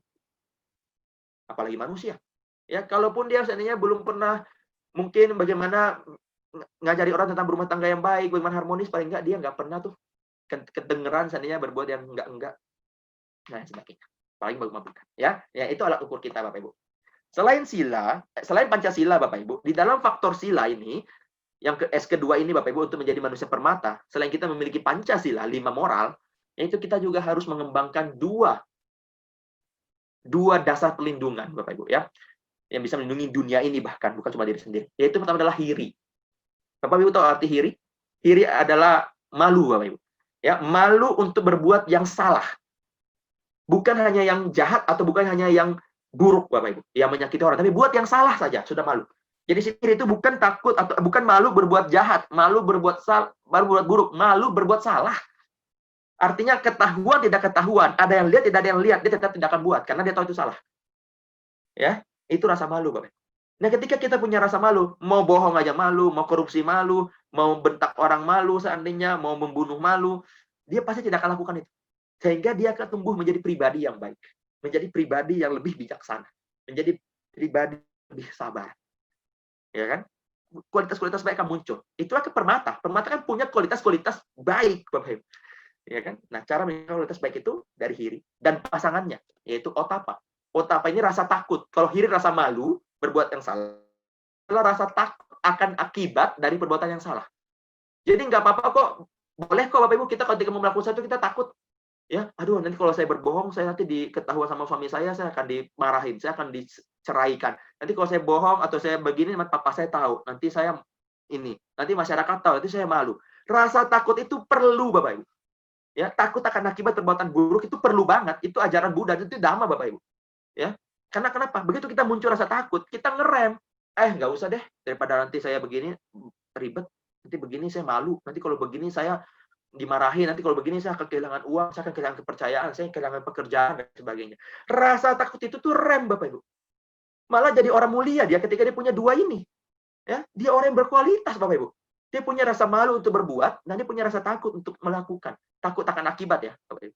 Bahkan saya Buddha bilang dua hal ini Bapak Ibu, hiri otapa adalah pelindung dunia. Kenapa saya katakan pelindung dunia Bapak Ibu? Jadi pelindung dunia itu bukan polisi tentara Bapak Ibu. Ya, bukan alat tempur. Kalau dua ini dipunya setiap manusia di dunia ini Bapak Ibu, dunia akan aman dengan sendirinya. Nggak usah cari-cari apa-apa, aman Bapak Ibu 100%. Ya, nggak usah ada polisi, nggak usah ada security, pasti aman. Kalau manusia semuanya punya dua ini. Malu dan takut. Coba Bapak Ibu. Kalau semua orang punya rasa malu berbuat yang salah, takut akan akibat perbuatan salah. Kira-kira ada orang di jalanan, ada yang mau copet nggak? Ada yang mau begal nggak? Ada orang mungkin, maaf, telanjang saja, nggak ada yang memperkosa Bapak Ibu. Malu untuk memperkosa itu. Ya, takut akan akibat perbuatan pemerkosaan. Oh, saya nanti akan bisa kelahiran berikutnya beginilah atau begitu. Kalau semua orang punya rasa malu dan takut, nggak ada yang buat jahat Bapak Ibu. Karena nggak ada yang pengen. Karena dia sudah malu untuk berbuat jahat. Nggak ada yang pengen buat jahat, terus siapa yang kena korban jahat? Nggak ada. Terus makanya Sang Buddha bilang dunia akan aman. Tanpa polisi dan tentara pun akan aman dengan sendirinya, asal setiap individunya punya rasa malu dan rasa takut untuk berbuat yang buruk. Nah, ketika kita punya dua hal ini, Bapak Ibu, otomatis kita turut melindungi dunia, dan kita tentu menjadi manusia yang lebih berkualitas daripada manusia yang lain. Permata kita. Ya. Saya selesaikan, Bapak Ibu, yaitu S yang ketiga, kan sepertinya mungkin waktu kita sudah selesai jawab, yaitu samadhi, Bapak Ibu. Tentu tidak cukup jika kita di dalam kehidupan kita ini hanya punya sada, punya moral, Bapak Ibu, keyakinan dan moral, sada dan sila, tapi kita tidak sempurnakan dengan samadhi. Ya. Yang kita kenal dengan istilah sehari-hari itu meditasi, bawana Bapak Ibu. Ya. Kenapa samadhi Bapak Ibu S3-nya? Karena tanpa samadhi Bapak Ibu, tidak mungkin duka diakhiri. Ya, tanpa samadhi tidak mungkin kita bisa melenyapkan duka, mengakhiri duka. Karena akarnya Bapak Ibu duka itu adalah kemelekatan yang dibalut atau dibungkus, ditutupi oleh 3. Lobah keserakahan, dosa ketidaksukaan, bukan cuma kebencian. Karena kalau diartikan kebencian, seringkali orang kira benci musuh. Saya nggak punya benci kok. Dosa itu sebenarnya ketidaksukaan Bapak Ibu. Saya nggak suka dengan suasana panas. Saya nggak suka dengan suasana yang masih belum kaya. Saya nggak suka dengan pendidikan saya yang cuma setahap S1. Kalau saya tidak suka itu dosa Bapak Ibu. Ya, itu kalau masih ada dalam diri kita, yang nggak bisa nibbana. Ya, tidak suka Bapak Ibu. Karena ketidaksukaan akan muncul ketidakpuasan soalnya. Wajar itu ya. Itu juga dengan lobah tadi. Karena pengen, maka sering nggak puas. Duka masih akan ada. Terakhir adalah moha Bapak Ibu, kegelapan batin, ketidaktahuan, kebodohan.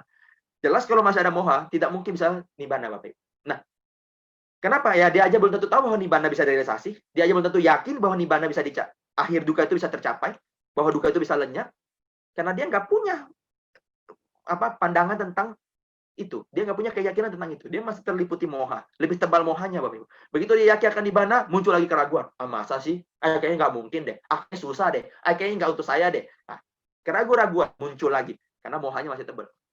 Nah, 3 akar ini Bapak Ibu itu tidak bisa lenyap sendiri. Lenyapnya itu melalui samadhi. Nah, di dalam samadhi Bapak Ibu itu ada 2 tujuan kita samadhi. Ya, 2 tujuan Sang Buddha katakan untuk bersamadhi. Yaitu sederhananya adalah tenang dan terang, Bapak Ibu. Tenang dan terang. Tujuan samadhi yang pertama adalah mencapai ketenangan batin Bapak Ibu, yaitu samatha bhawana, melalui samatha bhawana yang punya 40 objek. Ya. Jadi ketika kita bermeditasi bersamadhi Bapak Ibu, salah satu tujuannya adalah untuk mencapai ketenangan. Perlu nggak sih mencapai ketenangan? Perlu banget Bapak Ibu.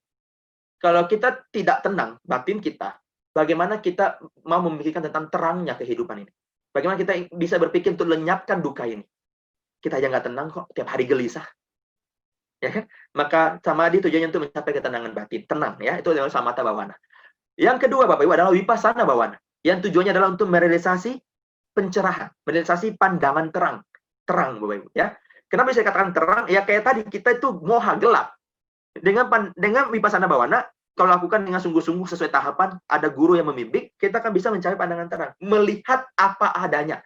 Kita sampai menembus penglihatan tentang anatta, itu yang susah Bapak Ibu ya. Anicca kita bisa lihat kasat mata mungkin, ketidakkekalan, perubahan. Duka, penderitaan, ketidakpuasan juga mudah kita identifikasi.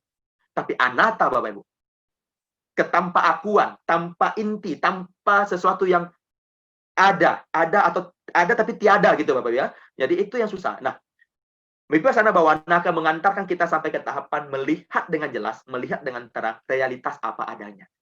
Termasuk mulai dari jasmani kita nanti Bapak Ibu identifikasinya. Ya, bagaimana manusia itu nama dan rupa dan seterusnya dengan terang. Nah, ketika kita sudah mencapai terang itulah kita bisa melihat nanti dengan jelas itu Bapak Ibu, tahapan menuju terang ya. Kita melihat tuh loba, serakan seperti apa, dosa, ketidaksukaan, kebencian seperti apa, moha, bodohnya kita.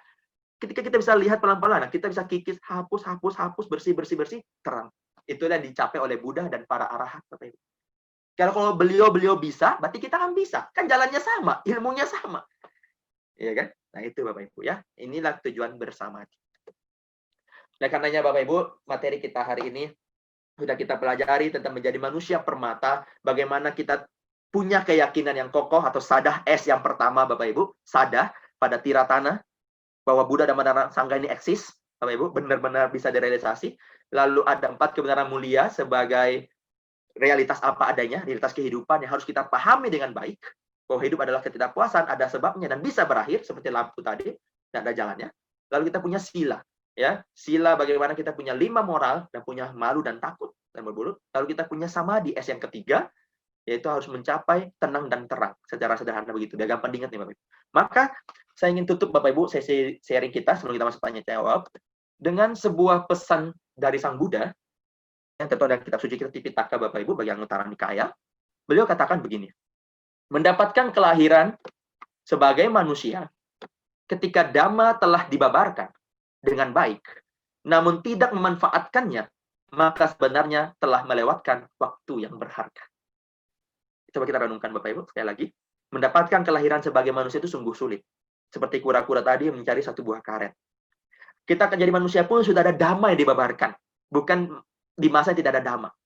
Kita berkesempatan bertemu dengan Dhamma, belajar Dhamma, ini sekarang pun termasuk belajar Dhamma, kita punya kesempatan jasmani masih utuh, bisa praktek Dhamma, kecerdasan tidak idiot, kita bisa mengerti Dhamma, ya Bapak Ibu, kita ada di negara yang tidak berperang, tidak kelaparan, sehingga kita punya waktu dan kesempatan untuk praktik Dhamma dengan baik. Tapi kita tidak memanfaatkannya Bapak Ibu, kita melewatkannya begitu saja, kita menyia-nyiakannya Bapak Ibu, itu sama dengan kita melewatkan waktu yang berharga. Kenapa waktu yang berharga? Saya sudah bilang, karena kelahiran manusia itu berharga Bapak Ibu. Ketika lewat kehidupan ini, kita nggak tahu next kehidupan kita jadi apa. Walaupun kita umat Buddha, tidak ada jaminan kita jadi manusia. Walaupun kita umat Buddha yang seringkali berbuat baik, tidak ada jaminan kita jadi manusia. Karena belum tentu perbuatan baik kita itu benar, Bapak Ibu. Berlandaskan pandangan benar. Bisa-bisa hanya baik, tapi tidak memenuhi kaidah kebenaran. Ya, atau bisa saja mungkin ya menjelang kematian kita ada hal-hal yang mengondisikan tidak cukupnya kondisi untuk kita lahir lagi sebagai manusia. Artinya segera Bapak Ibu ya, kita terdesak. Keterdesakan ini harus kita timbulkan dan munculkan untuk paling tidak menyempurnakan, melakukan ketiga hal tadi. S3, jadilah S3 secepatnya Bapak Ibu, agar kita benar-benar punya kualitas sebagai manusia. Kalau S3 dalam pendidikan adalah dia seorang terdidik yang sangat berkualitas karena sudah paripurna pendidikannya, maka kita juga menjadi manusia. Mari kita paripurna sebagai manusia permata, ya, dengan memiliki atau mencapai tahap S3, sada, sila, and samadhi. Bapak Ibu, demikian. Anumodana dan terima kasih atas kesempatan dan perhatiannya. Ini kontak person saya, Bapak Ibu nanti boleh save, boleh catat. Jika ada pertanyaan tidak sempat kita bahas malam hari nantinya, silakan hubungi saya melalui 2 kontak person. Itu saja Bapak Ibu, selamat malam, namo sang yang di budaya, namo budaya. Saya kembalikan kepada host kita, Saudari Nuat, silakan. Bos, ada pertanyaan. Sekarang sesi pertanyaan ya. Dari Bu Sarti, salam kenal, saya Sarti, izin bertanya, apa perbedaan keyakinan dan percaya, dan apakah keyakinan itu membutuhkan percaya? Karena bagaimana kita bisa yakin jika tidak percaya? Terima kasih. Iya, jadi pertanyaan sudah Ibu jawab sendiri. Pertanyaan pertamanya, apa bedanya yakin percaya? Ya itu kurang lebih jawabannya Bapak Ibu ya. Jadi keyakinan itu sesuatu yang kita realisasikan Bapak Ibu. Sesuatu yang kita rasakan sendiri. Percaya itu biasanya dari pihak eksternal. Ya, kayak kita sebagai anak kecil nih, seringkali kita diminta percaya saja pada orang tua kita. Kalau orang tua kita ngomong ini baik, ya baik. Nggak boleh, ya nggak boleh. Kenapa kita lakukan? Karena kita percaya pada apa yang orang tua kita katakan. Tapi kita bukan yakin. Makanya ketika tumbuh remaja, tumbuh dewasa, seringkali ada pertentangan dengan orang tua. Tidak lagi kita ikuti 100%. Karena kita nggak yakin lagi akan kebenaran omongan atau nasihat orang tua kita. Masa sih kalau pacaran beda agama itu akan menderita? Masa sih? Ya kan? Nah, mulai muncul. Karena kita hanya percaya. Tapi kalau kita sudah rasakan itu, oh bener ya, nah, kita akan yakin. Jadi yakin itu dari internal Bapak Ibu, percaya itu eksternal. Dan istimewanya kita sebagai umat Buddha Bapak Ibu, kita ditawarkan atau diminta untuk yakin, bukan percaya. Ya, tidak ada dalam statement Buddha bahwa kamu harus percaya dengan saya, baru kamu akan nibbana, baru kamu akan surga. Nggak ada. Dan kalau kamu nggak percaya dengan saya, berarti kamu akan neraka, menderita. Nggak ada. Dan Buddha menawarkan keyakinan, bahkan dengan ehipasiko, pembuktian. Kenapa Sang Buddha bisa bicara ehipasiko, membuktikan, kita suruh membuktikan Bapak Ibu? Karena beliau sangat guru yang sempurna, sudah sempurna, paripurna Bapak Ibu, pemahamannya pun 100% panoda. Maka beliau tahu bahwa keyakinan itu tidak bisa dari pihak eksternal. Tetap keyakinan tidak akan 100% jika itu dari eksternal. Termasuk apa yang Bapak Ibu dengar dari saya hari ini dan dari Buddha atau dari guru lain. Nggak mungkin Bapak Ibu yakin. Memang nggak harus. Karena Bapak Ibu harus lakukan dulu untuk buktikan itu. Kalau Bapak Ibu sudah buktikan, akan yakin. Mungkin hari ini tahapnya baru percaya dengan apa yang saya sampaikan. Bukan yakin. Karena saya eksternalnya Anda. Tapi saya sudah yakin dengan apa yang saya lakukan. Karena itu internalnya saya. Ya, jadi kita semuanya punya internal masing-masing. Apa yang Anda dengar hari ini jika timbul yakin itu baru seperti percaya Bapak Ibu. Ya, itu baru percayanya Anda pada apa yang saya sampaikan, pada apa yang Buddha katakan. Tapi kita harus sampai pada yakin. Yakin itu dari dalam, dari pembuktian sendiri. Kita pelajari, kita analisa, kita praktikkan, lalu ada hasilnya, kita analisa lagi hasilnya, hubungkan lagi, sampai benar-benar, oke, ini confirm Bapak Ibu, ya kan? Yakin, tidak mungkin kok ya. Yang tadi saya contohkan, rasa cabai, ada confirm Anda makan memang rasanya seperti itu, ya confirm itu nggak bisa dijelaskan lagi, memang begitu. Ya itulah, Anda menjelaskan ke orang lain pun sulit, karena dia juga harus lakukan sendiri, rasain sendiri, baru dia yakin. Itu keyakinan. Ya kurang lebih seperti itu Ibu. Mudah-mudahan ini membantu karena saya lihat sebenarnya Ibu sudah tahu, ya sudah mengerti. Nah itu benar yang apa tadi Ibu sampaikan. Jadi dalam yakin apakah ada unsur percaya? Iya, betul. Iya. Iya karena seringkali yakin itu kita awalnya dari percaya tadi. Kayak tadi saya bilang, mungkin orang lain dulu ngasih tahu kita kan, orang tua, guru, Bante, Romo yang ngasih tahu pertama kali. Dan kita ada rasa percaya sama mereka. Setelah itu kita lakukan dan timbul keyakinan. Jadi di balik keyakinan biasanya memang ada unsur percaya. Ya, awalnya bisa dari percaya, iya, bisa saja Bapak Ibu, seperti itu. Ya, kurang lebih seperti itu. Ada lagi? Ada lagi dari Upasaka Hasan di orang Karawang. Namo Buddhaya, berbicara satu jalan berunsur 8, dari mana awal kita memulai berjalan, mempraktekkan, atau urutan memulainya. Terima kasih. Ya, terima kasih Ibu ya. Sebenarnya, kalau ditanya bagaimana tahapan Bapak Ibu ya, urutannya, itu adalah dari pengertian benar. Bukan berarti harus pengertian benar sudah sempurna dulu, baru yang lain kita ini. Ini kan berjalan paralel Bapak Ibu. Kita berusaha menyempurnakan kedelapannya. Tapi ingat, saya tadi sampaikan, 7 yang lain itu tidak akan bisa sempurna, tidak akan bisa kita praktikkan, bahkan jangankan sempurna. Praktik aja kita nggak bisa lakukan, kalau nggak ada pengertiannya. Dari mana Bapak Ibu bisa lakukan daya upaya benar? Kalau belum mengerti daya upaya yang dimaksud Buddha benar itu apa? Dari mana bisa tahu daya upaya benar? Dari pengertian benar kan? Pengertian benar tentang daya upaya. Pengertian benar muncul dari mana? Dari belajar. Bagaimana kita bisa melakukan ucapan benar? Kalau kita nggak tahu indikatornya dari benar itu seperti apa? Ucapan benar itu apa ya? Nah, dari mana kita tahu? Dari mengerti tentang ucapan benar. Mengerti ucapan benar dari mana? Dari belajar. Ya, maka kalau bisa dikatakan tahap itu nomor 1 pengertian. Pengertian itu muncul dari belajar. Dari mana kita tahu perbuatan benar? Dan harus punya indikator syarat-syarat perbuatan itu dikatakan benar. Nah, indikator kita tahu dari belajar. Belajar kemudian kita mengerti tentang indikator tentang perbuatan benar. Gitu loh, ya. Seperti itu Bapak Ibu, kurang lebih. Jadi dari pandangan benar, pengertian benar. Dari situ akan membenarkan semua. Kita akan tahu, oh ini tidak benar, ini benar. Dari mana? Dari indikator itu, dari alat ukur itu. Dari standarisasi itu. Standarisasi kebenaran sendiri, bukan ciptaan Buddha Bapak Ibu. Ya itu yang benar, ya semesta maksud benar ya begitu, gitu loh. Itulah hukum kebenaran. Kita belum tahu itu. Itu kurang lebih Pak Romo ya. Terima kasih pertanyaannya. Mudah-mudahan ini bisa membantu. Lalu pertanyaan dari Eli dari Manokwari, Namo Buddhaya, apabila keyakinan yang harus dimiliki oleh umat Buddha,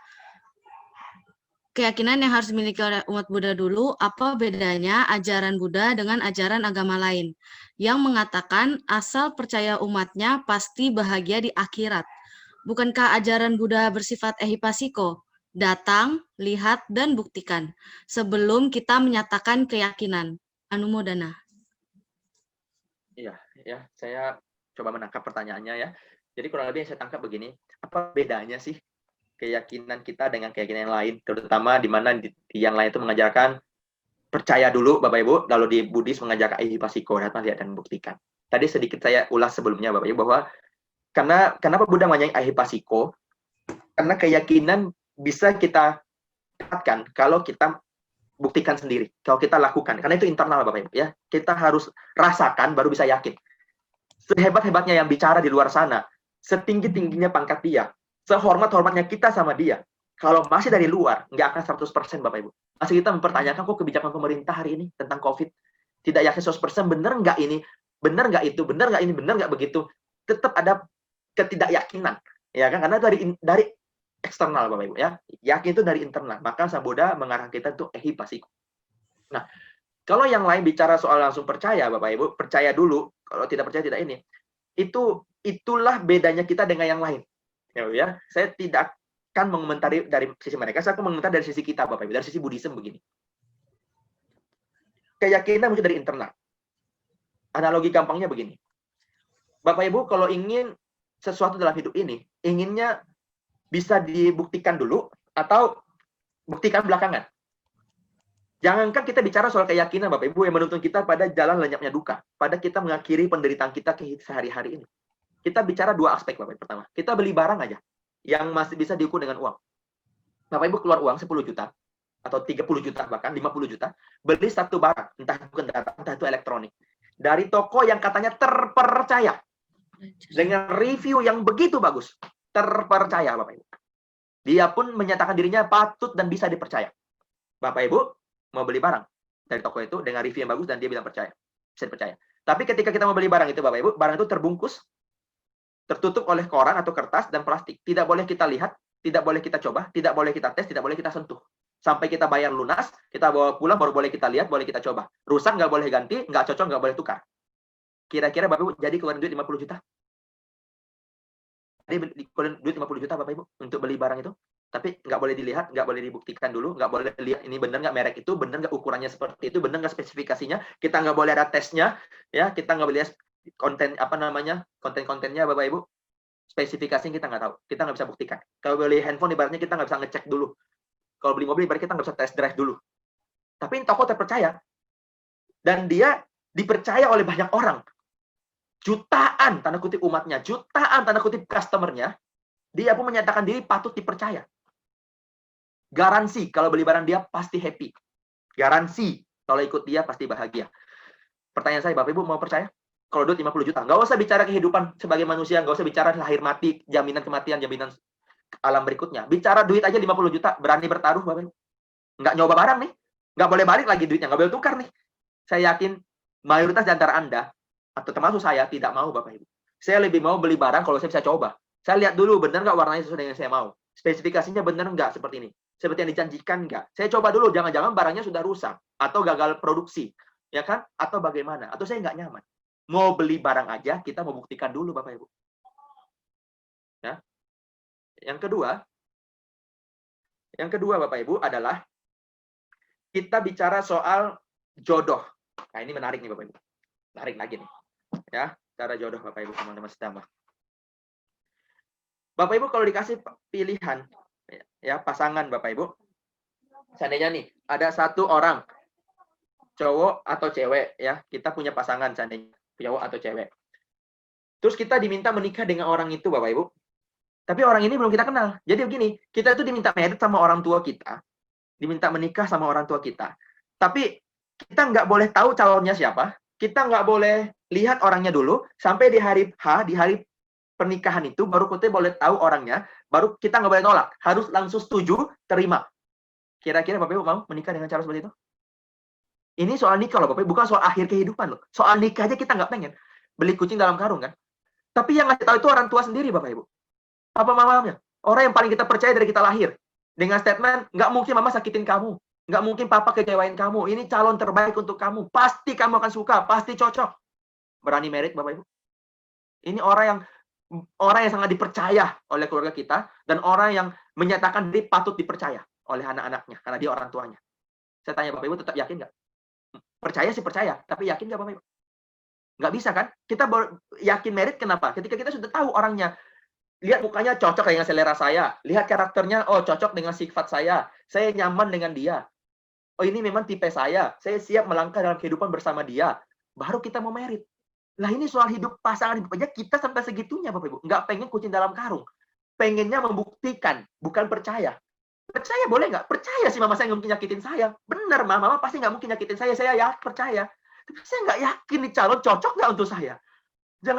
Jangankan sifatnya, fisiknya aja mungkin saya nggak cocok. Saya nggak suka, bukan tipe saya. Saya mau lihat dulu deh, mah. Oh, nggak bisa kalau kamu minta lihat, berarti kamu nggak percaya sama mama. Kamu dosa, ya kan? Adik mau percaya dengan mama. Nah, Bapak Ibu, ini masalah pasangan saya. Saya mau hidup, saya hidup sama hati. Ini dua, Bapak ya. Beli barang dan pilih pasangan hidup aja, kita pengennya datang, lihat, buktikan. Apalagi soal jalan hidup, Bapak Ibu. Yang mempengaruhi kehidupan demi kehidupan. Kok kita mau percaya aja sih? Emang udah pernah ketemu sosok yang bilang minta percaya itu? Ya orang tua kita lihat depan mata aja, kita nggak percaya, kita nggak berani yakin loh. Orang tua kita dari kita lihat loh. Terus penjual toko itu yang bisa tangkap polisi aja kalau dia bohong, kita masih nggak bisa yakin. Lah ini yang bilang minta dipercaya, kalau nggak percaya kita masuk neraka, sosoknya aja kita belum pernah lihat. Kalau nggak benar gimana? Mau tutut kemana? Nah, Buddha nggak menjadi sosoknya seperti itu. Buddha bilang, jangan percaya dengan saya. Jangan percaya dengan para pemuka-pemuka agama. Jangan percaya pada kitab suci. Jangan percaya pada tradisi turun-temurun. Buktikan dulu sendiri, jika itu membawa manfaat bagi dirimu dan bagi orang lain, membawa kebahagiaan bagi dirimu dan orang lain, silakan jika kamu ingin meyakininya sebagai jalan hidup. Itulah Bapak Ibu yang membedakan kita ehipasiko, yakin dengan tadi percaya. Menggunakan contoh analogi tadi dapat memberikan kejelasan lebih jauh ya tentang bagaimana konsep ehipasiko yang Buddha tawarkan ini Bapak Ibu. Seperti itu kurang lebih. Terima kasih. Ada lagi? Pertanyaan terakhir dari Bante Damajoto. Nama saya Adi Budaya, Namo Buddhaya. Untuk deskripsi praktik sepertinya seseorang perlu pemahaman yang mendalam perihal praktik untuk meningkatkan sada. Yang dicontohkan di awal adalah kalau mau tahu rasa cabai, ya harus makan cabainya. Untuk mempercayai alam surga, apakah sekarang seseorang harus ke surga dulu? Walaupun orang telah belajar surga alam yang menyenangkan, jika diberi pertanyaan, apakah siap untuk ke surga sekarang? Agar dapat mengetahui secara praktik tentang alam surga. Saya rasa serentak menjawab tidak. Kemudian, kalau ingin tahu penderitaan di alam neraka, apakah seseorang harus ke neraka terlebih dahulu? Karena di awal penjelasannya, pengen tahu rasa cabai, ya harus makan cabai. Mohon penjelasannya. Terima kasih. Oke, baik. Terima kasih pertanyaan yang bagus, Bapak Ibu, yang menarik sekali. Betul. Ya, kita tetap konsisten, Bapak Ibu, bahwa semua hal perlu dibuktikan. Lagi-lagi Bapak Ibu bertanya, pasti pertanyaan ini akan sering keluar. Bagaimana saya membuktikan surga dan neraka? Kalau enggak, saya nggak yakin ada yang surga dan neraka. Orang saya belum pernah mati dan kembali lagi.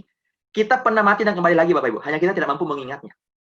Dan saya memang tidak berharap Bapak Ibu yakin dengan surga dan neraka saat ini. Nggak perlu, Bapak Ibu. Kita tidak diminta untuk yakin tentang adanya surga dan neraka sebagai umat Buddha. Enggak. Dan itu bukan tujuan yang penting. Kita cuma diminta yakin bahwa duka ini bisa selesai. Ini keyakinan yang paling penting, Bapak Ibu. Ya, itu bisa kita buktikan soalnya. Bahwa problem kita pernah selesai. Penyakit kita bisa sembuh.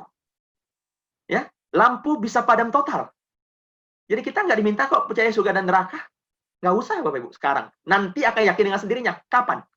Ketika Bapak Ibu mampu melihatnya melalui tahapan-tahapan meditasi. Capai dulu. Bapak Ibu. Seperti tadi saya bilang, kalau orang dia debat, dia belum makan cabai, dia nggak akan pernah tahu rasa cabai. Balik lagi ke situ. Sama hari ini kita bicara surga dan neraka, saya pun belum yakin. Saya mungkin hanya sekedar percaya, karena yang ngomong adalah guru saya, Buddha. Percaya Bapak Ibu, tapi saya nggak yakin. Dan nggak perlu juga saya meyakininya saat ini. Karena saya bukan umat Buddha bukan tujuannya ke surga atau neraka. Itu juga nggak abadi kok. Hanya bonus aja kalau ke surga itu. Sementara nikmat gitu, dan nanti ujungnya juga pahit lagi. Ya kan? Tapi saya yakin bahwa Buddha sudah menunjukkan jalan dan menyampaikan ajaran bahwa duka bisa berakhir. Ini yang coba saya buktikan dari waktu ke waktu. Kalau saya punya satu problem, bisa selesai nggak problem saya ya?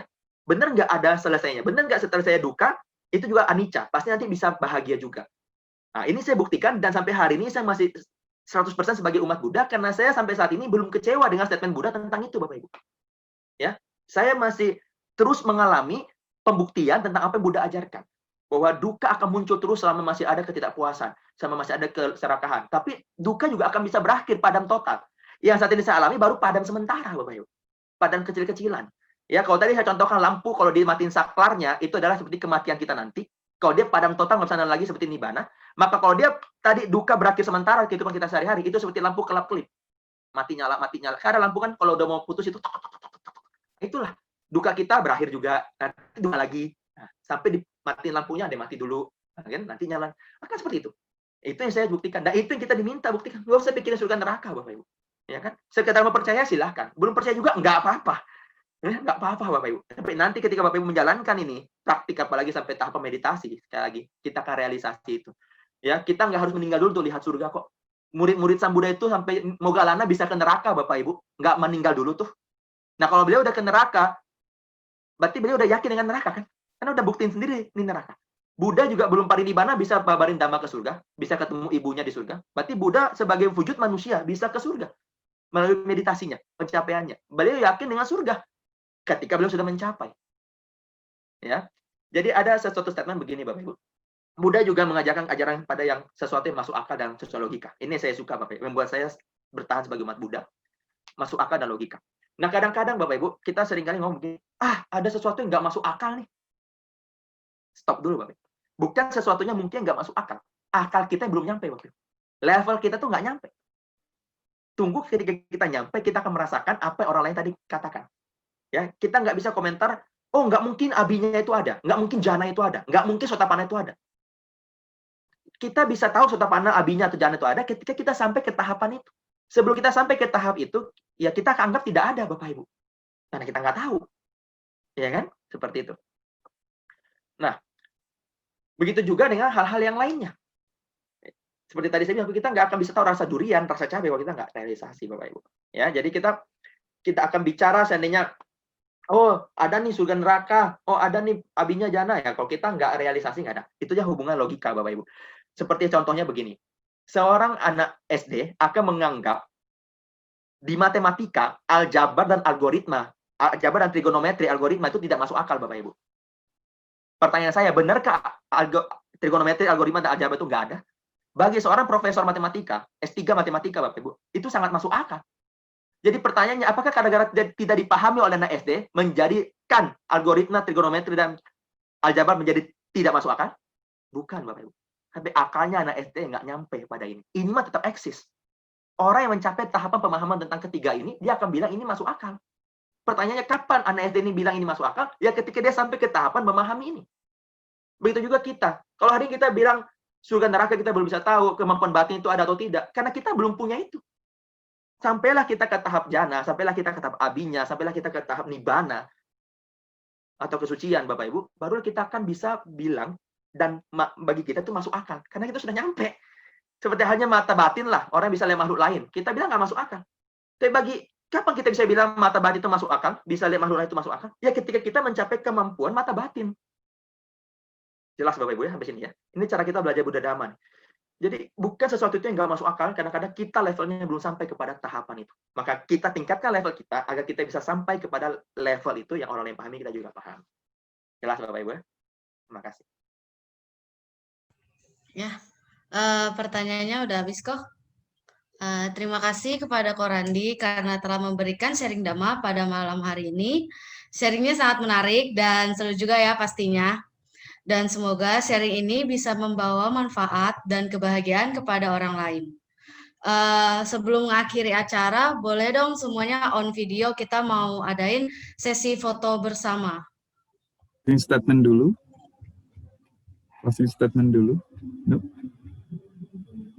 Closing statement ya. Bante. Ya. Oh, closing statement dari Ko Randi. Silakan, Ren. Baik.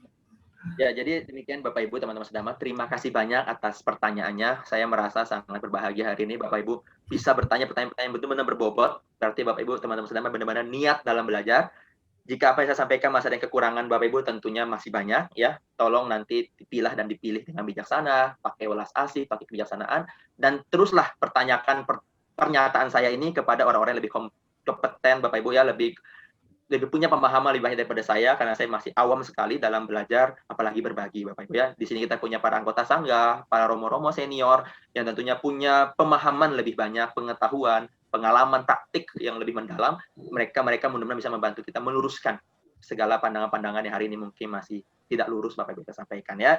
Bapak Ibu jangan percaya dengan apa yang saya katakan, tapi kalau Bapak Ibu buktikan seperti Bapak Ibu sudah katakan, baru agar keyakinan itu muncul dalam batin masing-masing Bapak Ibu. Saya ingin tutup dengan satu ilustrasi ya. Dari saya kutip dari Samadhi Bapak Ibu, tenang dan terang ya. Bagaimana kita bisa tenang kalau kita masih punya lobah atau keserakahan, ingin ini ingin itu, aku ingin begini, aku ingin begitu ya. Bagaimana kita bisa tenang kalau selalu pengen dan pengen? Coba Bapak Ibu renungkan statement ini nanti mau tidur Bapak Ibu. Bagaimana kita bisa tenang kalau setiap hari diri kita bergejolak dengan keinginan? Jadi ada tanha keinginan dan adanya lobah, itu akan membuat kita tidak pernah tenang. Dan bagaimana kita bisa terang kalau kita masih dibalut kegelapan atau moha, Bapak. Maka cabut moha, cabut tanha, cabut lobah, dan cabut ketidaksukaan, realisasi pancerahan nibbana. Terima kasih. Namo Buddhaya.